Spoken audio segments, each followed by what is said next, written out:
Good morning, viewers. Welcome to Global Entertainment News Breakfast Show, your daily dose of news and updates.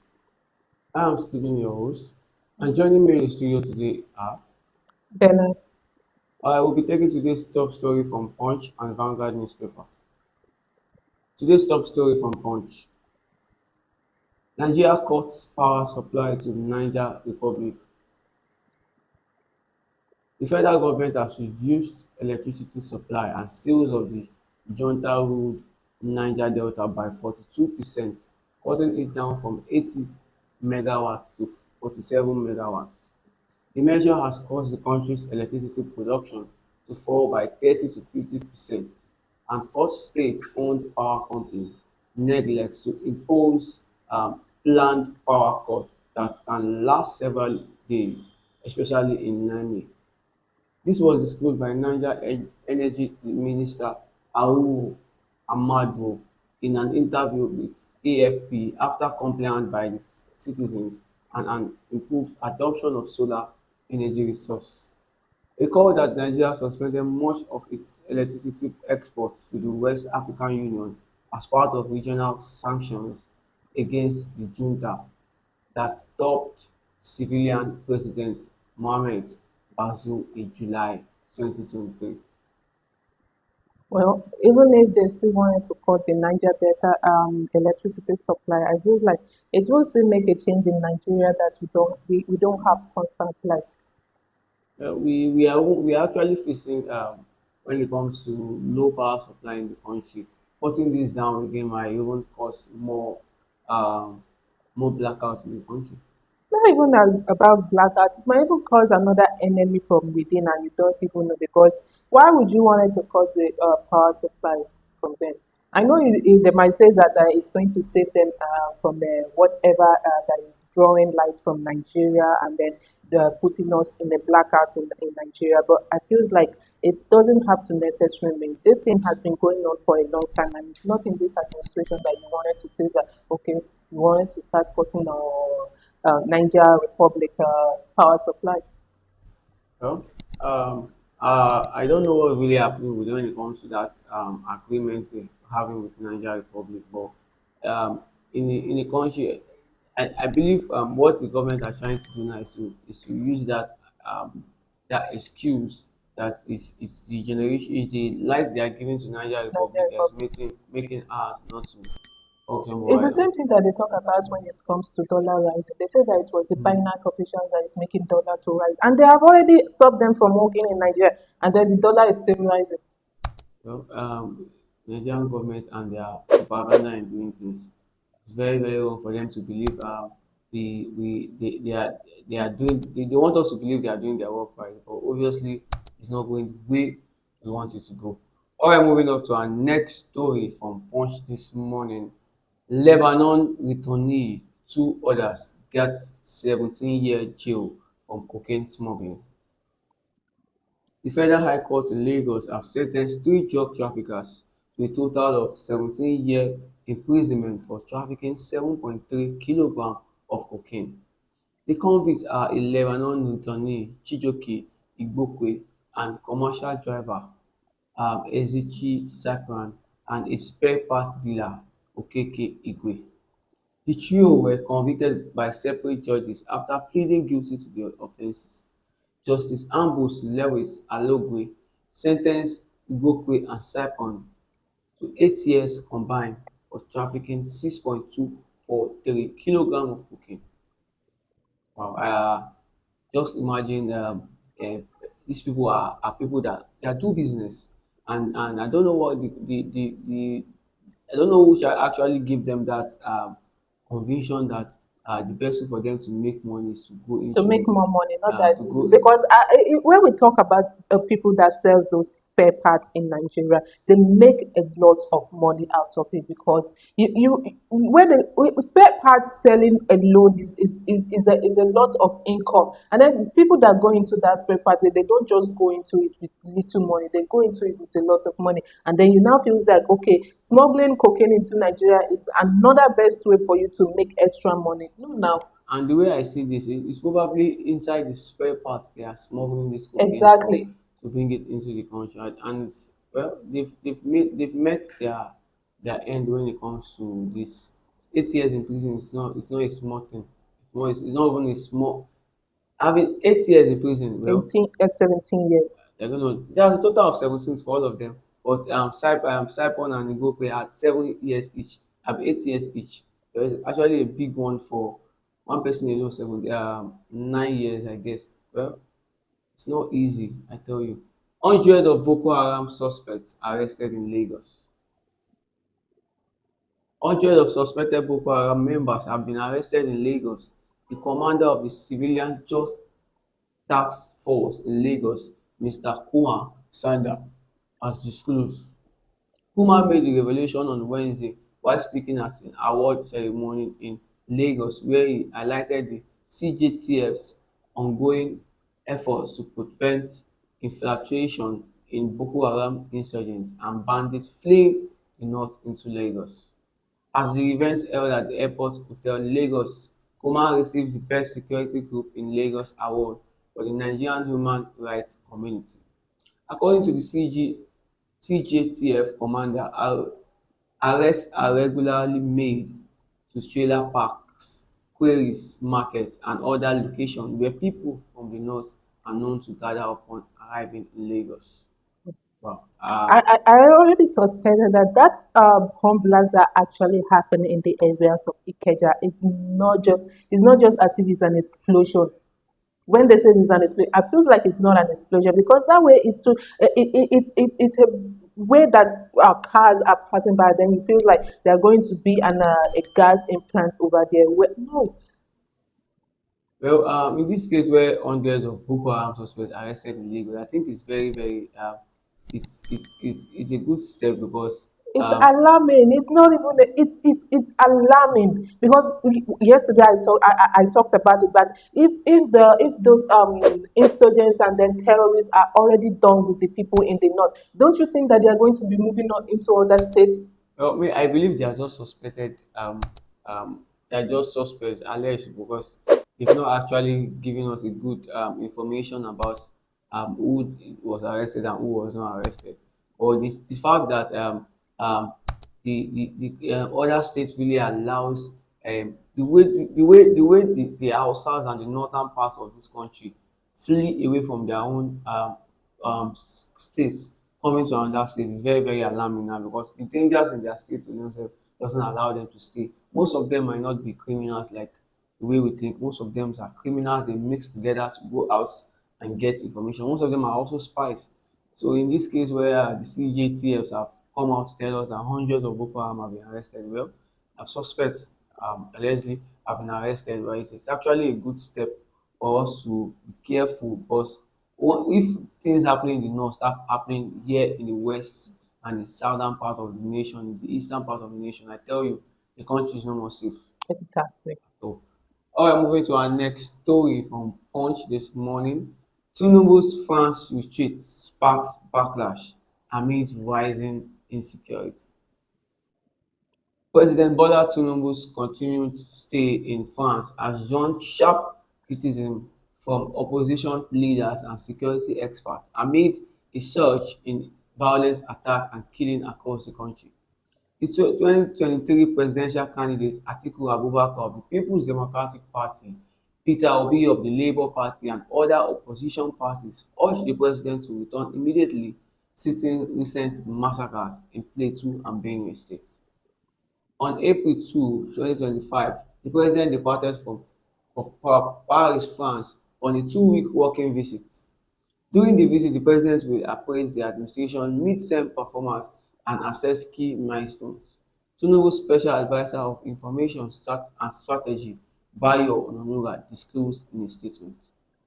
Well, it's actually obvious that it was even when the president left the country that this killing become worse. It's as if there's It's not something. as if it's when he left the country that the killing got was. It's always happening even when he was around. I think this situation of the killings in the north and everything it's to me I see it as a sponsored activity that's really riven over the northern part of the nation and if the federal government doesn't look into this. I tell you, Plateau and Benue have been a very peaceful state.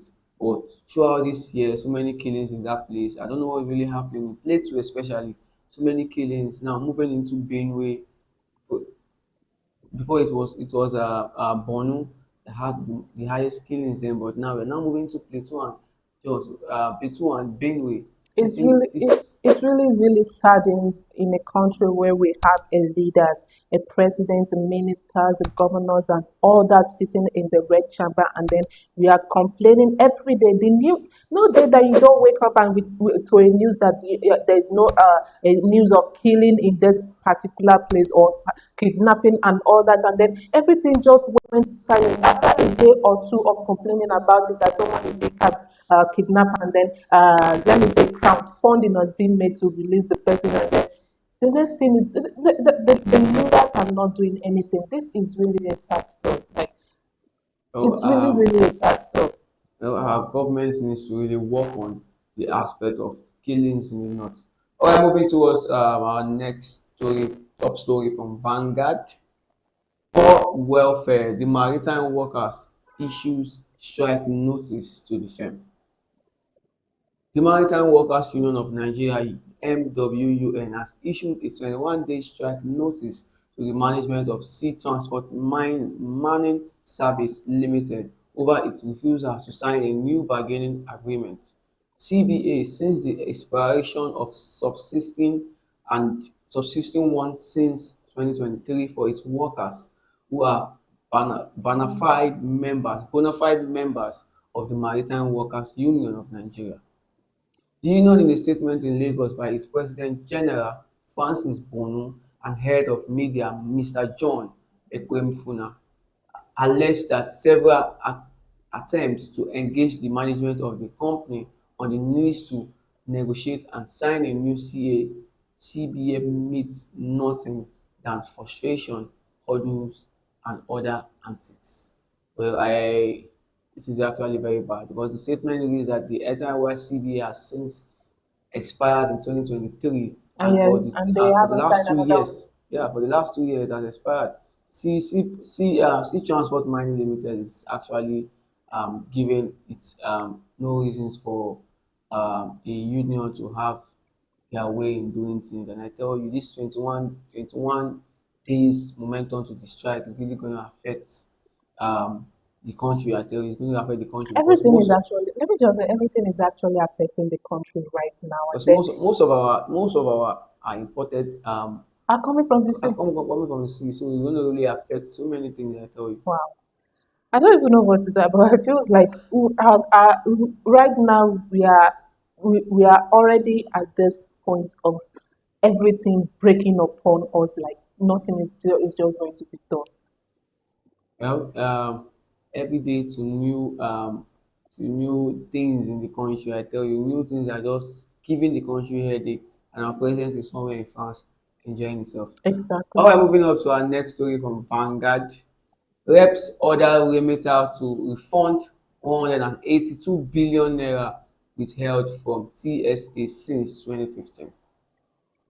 The House of Representatives have directed Remeta, a financial technology firm, to refund a total of 182 million withheld from Treasury since account TSA, wow, since 2015 to federal government. I tell you, the directives came following a forensic audit that uncovered significant financial discrepancy by the firm, which is equally known as System Spec Limited.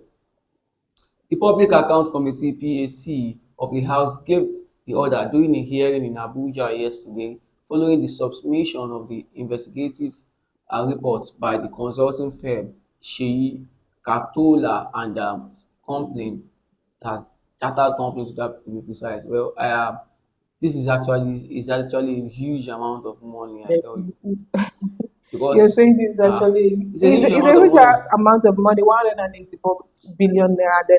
And then it's just as if that when it comes to money laundering, money held, money paid, all that in the country, it's just something that we feels like is a normal thing. Anybody can do it. If you have the opportunity to be where you can actually launch money, steal money and then be comfortable about it. It's very simple because even that is happening in our in Nigerian bank where you kept money and then the next thing it disappear without trace. You're going to be looking for it and like I, what I strongly believe that even that company can tell us that in their account, in their full account wallet, they have 102 billion naira because it's not something that they can just close their eye and say it's something this is money we have in our account.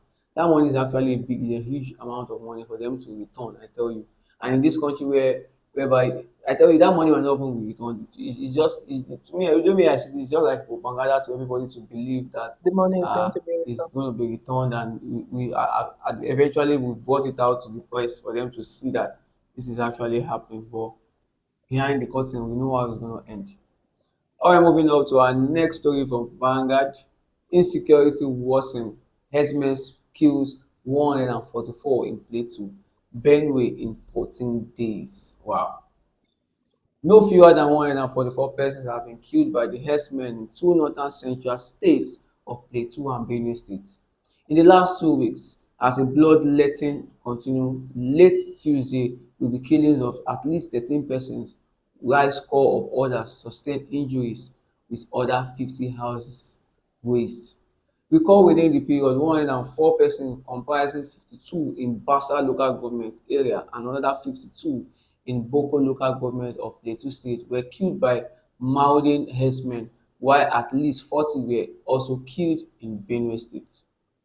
A lot we are still talking about. This is a 144 people being killed in just 14 days. Yeah. Like, I don't even know. Like, if this killing keep on continuing, how are they going to be like, okay, I wanted to campaign in this state. I wanted this state support for my new. How? This killing has actually touched so many. I tell you, this so many have really lost their family members. Some don't even know where their family members are because some we run into with fear of being killed, run into Into the bush and trying to find safety. This is really, I don't even know how to put it, but I feel like this is heartbreaking. Reading this news every day, I feel like people are losing their life, dying for absolutely no reason. No war. Nothing is being done about it. We have a president that is in France enjoying himself, saying that he is going for a 2 years, how will I say it, vacation or what? 2 year term that he hasn't even completed that there's nothing to show for it and then he's already going for a vacation for a holiday because he has already completed 2 years without nothing. our president is really enjoying himself. It's what he was fighting for a long time, and he has gotten there. Well, I don't have much to say about that because the way I see this country going, it's either it ends in mini war or it ends in so many things in there. This coming election is going to be one of the worst elections we're going to have because people will actually fight for so many things, and I don't think it's going to be a free and fair one because I don't want it to imagine my mind like I don't want it to imagine it for the fact that he's still going to stand on that in that campaign and says that Nigeria should vote for him for the second time because those that are already backing him up and saying that he's going to come for the second time that whoever is the next candidate for the presidential election should wait for in 30 in 2030 so that this tenure can be completed. I don't think that is going to be possible. well, let's move on. Moving up to our next story from Vanguard this morning. Crashed trading platform aggrieves investors. Storm CBEX Lagos office. Break into premises. Irate investors in the early hours of yesterday stormed the office of the crypto branch exchange Smart Treasure, widely known as CBEX, located at 166 Ijumu Road, Selax bus stop in Egbeda, Ijumu area of Lagos State, breaking into the premises in search of officials in charge of the crash trading platform. With yet to be ascertained billions of millions, this came the Economic and Financial Crime Commission (EFCC) said individuals who invested in the CBEX digital trading platform would get their money back. CBEX is an artificial intelligence powered cryptocurrency trading platform that allowed users to buy and sell digital assets with promise of 100% return every month. That you we all have to know that this is where the problem 100% every month. How is that even going to be possible? And I feel like we people are too just ignorant to something like this Ponzi scheme whenever it come into the country. Give it 2 months now, 3 months now, there's still going to be another one that will fall in, and then people still wanted to go inside and then invest more.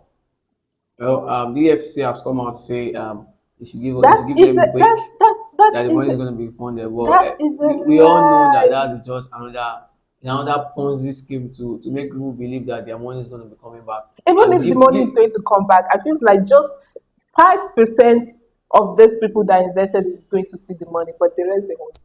well, that's EFCC for you. And I mean, I believe the EFCC just came out to just chip in into this because they've been silent for days now, knowing this going through the country and people really crying, devastated about the loss of their money and everything. EFCC, I think this is the second time they are coming out to say something related to this CBEX issue. Exactly. There was this one that actually said when someone asks about this as a what is CBEX? Someone has been asking me to invest. The next thing someone says that oh don't go into it. It has been in the market for a long time. It's about to crash. And then a week later it's crashed. I was like, how did that person know that this thing is going to crash?